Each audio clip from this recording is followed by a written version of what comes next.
अस्सलाम वालेकुम नाजरीन, मैं हूं मियां अकील अफजल और आप देख रहे हैं मेरा यूट्यूब चैनल। नाजरीन, आज इस वीडियो में हम बात करने जा रहे हैं 26वीं आईनी तरमीम पर फुल कोर्ट की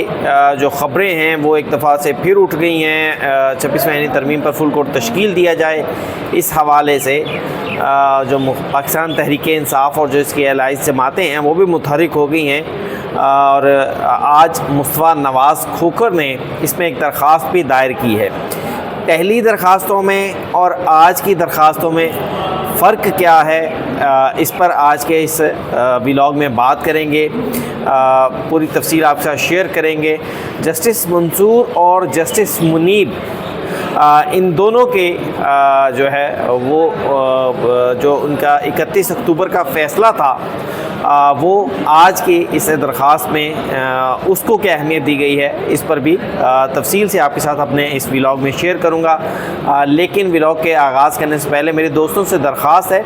जिन्होंने अभी तक चैनल को सब्सक्राइब नहीं किया, बेल आइकन का बटन प्रेस नहीं किया, वो फौरी तौर पर चैनल को सब्सक्राइब कर दें और बेल आइकन का बटन भी दबा दें। अब नाज़रीन, आगाज़ करता हूँ। नाज़रीन,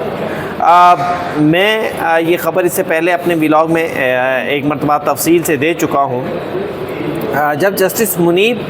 और जस्टिस मंसूर अली शाह ने 31 अक्टूबर को प्रैक्टिस एंड प्रोसीजर कमेटी के तहत फुल कोर्ट तश्कील देने का फ़ैसला दिया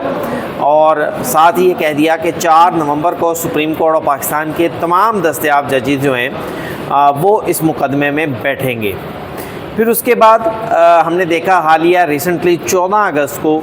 सुप्रीम कोर्ट ऑफ पाकिस्तान की वेबसाइट पर मिनट्स जारी हो जाते हैं मुख्तलिफ़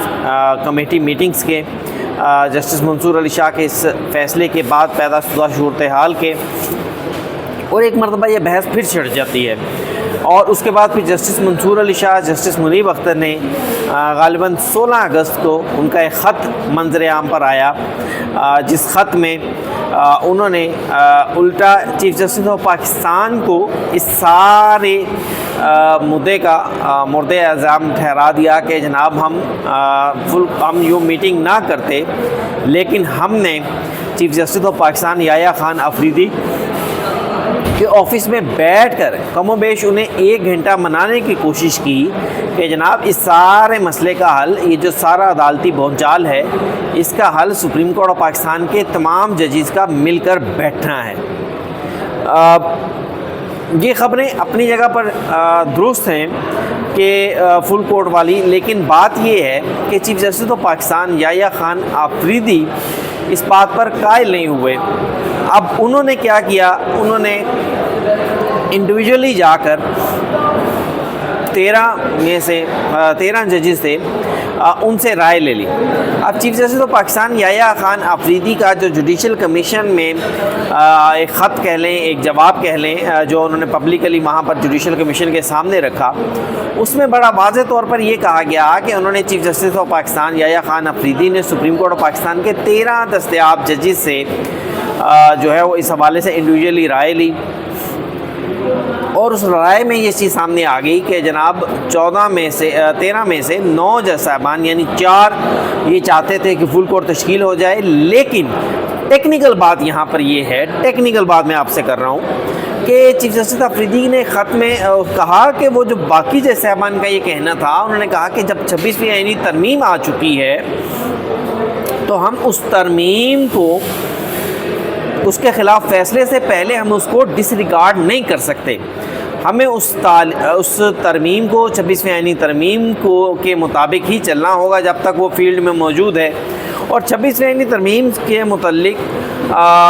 ये 9 जजेस की ये राय थी कि अब आईनी बेंच जो है वही इन मुकदमात को सुन सकेगा। अब 8 तारीख़ से जो है सुप्रीम कोर्ट ऑफ पाकिस्तान में जो है वो छुट्टियां ख़त्म हो रही हैं, अदालती साल ख़त्म हो रहा है, और 8 को ही एक फुल कोर्ट इजलास भी हो रहा है। अब फुल कोर्ट इजलास में तो ये बात कन्फर्म है कि ये फुल कोर्ट मीटिंग की तश्कील का मामला सामने आएगा, ज़ेर गौर होगा। जस्टिस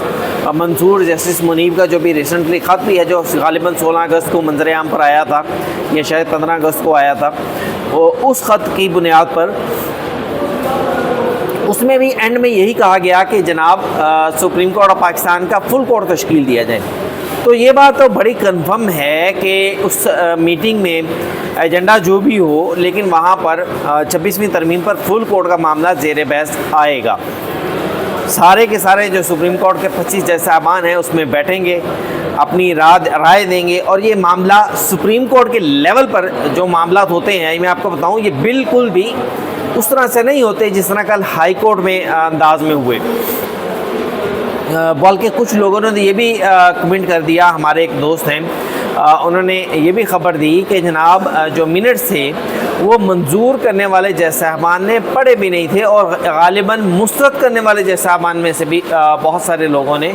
वो मिनट्स नहीं पढ़े। मंजूर करने वालों ने जो है वो हुब्बे अली में वोट दे दिया, और मुस्तरद करने वालों में बुग़्ज़ माविया में जो है वो उसको वोट नहीं किया कि हमने क्या पढ़ना है। तो लेकिन वो कल अक्सरियत की बुनियाद पर मंजूर हो गए, और कोई 35-40 मिनट ये मीटिंग रही, लेकिन सुप्रीम कोर्ट के लेवल पर इस तरह से मामलात नहीं होते। अच्छा, अब तो ये की जा रही है कि जनाब जो 26वीं तरमीम का मुकदमा है वो जल्द ही मुमकिना तौर पर सितंबर में ही किसी भी वक्त समाअत के लिए मुकर्रर हो जाएगा। उसमें इससे पहले बहुत सारी दरख्वास्तें फुल कोर्ट की तश्कील के लिए भी दायर की गई हैं। उन दरख्वास्तों में मौक़िफ़ सिंपल था कि जनाब फुल कोर्ट तश्कील दी जाए, क्योंकि फुल कोर्ट को सुनना चाहिए, जनाब सुप्रीम अदलिया का मामला है, अदलिया की आज़ादी का मामला है। लेकिन जो आज दरख्वास्त दायर हुई है, मुजलिस वहदतुल मुस्लिमीन, पाकिस्तान तहरीक इंसाफ के असद कैसर भी यहाँ पर आए,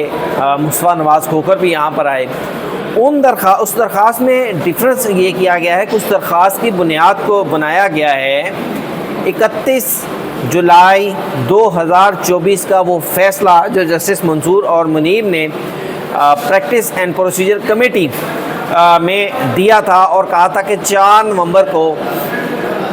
फुल कोर्ट तश्कील दिया जाए। अब इसमें सवाल ये उठता है कि फुल कोर्ट तश्कील देने का फ़ैसला supreme court practice and procedure act का सेक्शन 22 बड़ा वाज़ेह है कि प्रैक्टिस एंड प्रोसीजर कमेटी का इजलास होगा, और उसमें अक्सरियत की बुनियाद पर फ़ैसले होंगे। अक्सरियत की बुनियाद पर तो ये फ़ैसला है। जस्टिस मंसूर भी उस टाइम हिस्सा थे, जस्टिस मुनीब भी उस टाइम हिस्सा थे प्रैक्टिस एंड प्रोसीजर कमेटी के।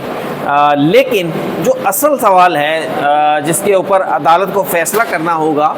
वो सवाल ये है कि आया प्रैक्टिस एंड प्रोसीजर कमेटी का इजलास 2 जज साहबान चीफ जस्टिस ऑफ पाकिस्तान के बग़ैर इजलास तलब कर सकते हैं या नहीं कर सकते। अब इस फैसले पर ही ये सारा केस चलेगा। अगर सुप्रीम कोर्ट इस नुक्ते पर पहुंचती है कि 2 जज साहबान ने जो इजलास तलब किया था प्रैक्टिस एंड प्रोसीजर कमेटी का, वो बिल्कुल दुरुस्त था, चीफ जस्टिस ऑफ पाकिस्तान का उसमें राज़ी होना ज़रूरी नहीं था, शामिल होना ज़रूरी नहीं था, या उनकी जानिब से मीटिंग कॉल करना ज़रूरी नहीं था, तो फिर इस मुकदमे का पलड़ा जो है वो इस पहलू में चला जाएगा, और फुल कोर्ट इस मामले पर बैठकर मुकदमे को सुनेगी,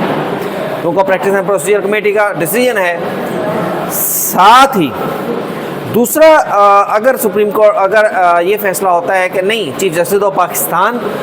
की जानिब से मीटिंग जो है वो बुलाना लाजमी था, इजलास बुलाने के बाद वहाँ पर राय दी जा सकती है, तो फिर सिचुएशन बिल्कुल तब्दील हो जाएगी। फिर चीफ जस्टिस एंड पाकिस्तान और जो दीगर जज साहबान हैं, या दूसरी तरफ के जो चीज़ें हैं हुकूमती चीज़ें, उनकी विन विन पोजीशन है। अब इस सारे मामले में प्रैक्टिस एंड प्रोसीजर कमेटी के इजलास के जो मिनट्स का मंजूर होना या मुस्तरद होने का मामला है, इसमें साथ साथ एक और चीज़ भी जो है उसको भी देखना है कि जनाब ये जो इजलास हुआ था क्या इस इजलास के जो प्रैक्टिस एंड प्रोसीजर सेक्शन है उसका सेक्शन 2(2) जो है उसके तहत ये इजलास बुलाया जा सकता था या नहीं बुलाया जा सकता था, इसका फ़ैसला भी सुप्रीम कोर्ट ने करना है। हाँ, एक चीज़ और है कि उस टाइम 26वीं आईनी तरमीम हो चुकी थी, तो अब सुप्रीम कोर्ट में जब ये दरखास्तें लगेंगी तो बोर्ड को पहले ये भी फैसला करना होगा कि 26वीं आईनी तरमीम आने के बाद क्या जज साहबान उस तरमीम को यकसर मुसरत कर सकते थे या नहीं कर सकते थे, या उस तरमीम या उस आइन या उस कानून के ख़िलाफ़ उसके मुसरत होने से पहले फ़ैसले दिए जा सकते थे या नहीं दिए जा सकते थे। ये सारी चीज़ें भी अदालत के सामने आएंगी और अल्टीमेटली अदालत को इन सारी चीज़ों पर फ़ैसला करना पड़ेगा। बहरहाल आज की दरख्वास्त जो है वो बड़ी ज़ोरों शोर से जानदार तरीके से एक नए नुक्ते पर, यानी 31 जुलाई के जो प्रैक्टिस एंड प्रोसीजर कमेटी का जो मुबैना इजलास है जिसकी तस्दीक या मुस्तरद होना जो है वो भी बाकी है, उस इजलास को बुनियाद बनाकर की गई है और यही इस दरख्वास्त का वो नुक्ता है जो इसको दूसरे मुकदमात से या दूसरी दरख्वास्तों से जो फुल कोर्ट के लिए 26वीं आईनी तरमीम पर दायर की गई हैं उनसे मुख्तलिफ है। तो नाज़रीन देखते हैं आइंदा हफ्ता सुप्रीम कोर्ट ऑफ पाकिस्तान में बड़ा हेक्टिक होगा, बड़ा कह लें कि ख़बरें भी निकलेंगी और सुप्रीम कोर्ट से बहुत सारी डेवलपमेंट्स भी होंगी। अदालती छुट्टियां भी ख़त्म हो रही हैं, यहाँ पर एक सुप्रीम कोर्ट में बिल्डिंग भी बन रही है, उसका इफ्तिताह भी chief justice of Pakistan Yahya Khan Afridi ने करना है। तो देखते हैं सारी क्या ख़बरें होंगी, जो अपडेट्स होंगी वो भी आपके साथ लेकर शेयर करूँगा। आज के लिए इतना ही, इजाज़त दीजिए, अल्लाह हाफ़िज़।